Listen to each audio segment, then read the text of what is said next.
ఊర్లో భూమి అంటే ఆడవాళ్ళు అమ్మలేకపోయినా సిటీలో అయింది ఆడ బాబ్కా జాగిరా. చేసుకోమానన్నా, ఏం చేసుకుంటాడో చూద్దాం. అమ్మకు తెలుసా? ఆ? దూరంగా ఉండరా, నా మాట వినరా.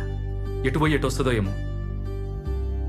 ఏంది ఆ పిల్లలు కూడా కొంచెం జాగ్రత్తగా ఉండమని చెప్పు. అర్థమవుతుందా? నా బతుకు అంతేగా. ఏం చేద్దాం? నువ్వే చెప్పు. వెళ్ళిపోమని అయితే చెప్పుకో, చంపేస్తా. ఆ బల్లిగాని 5,000 జాబ్ చేస్తావా?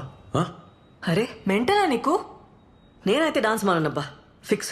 ఏమన్నా గానీ డాన్స్ మానవసరం లేదు మౌని, అందుకే ఐడియా చెప్తున్నా. ఇను ఇంట్లో ఏం జాబ్ అంటే ఏమైనా చెప్పనీకి ఉండాలి కదా, అందుకే మార్నింగ్ ఈవినింగ్ జుమ్మా, మధ్యలో జాబ్. సరేనా? ఏంది? కష్టమవుతుంది మౌని, కానీ ఏం చేస్తాం?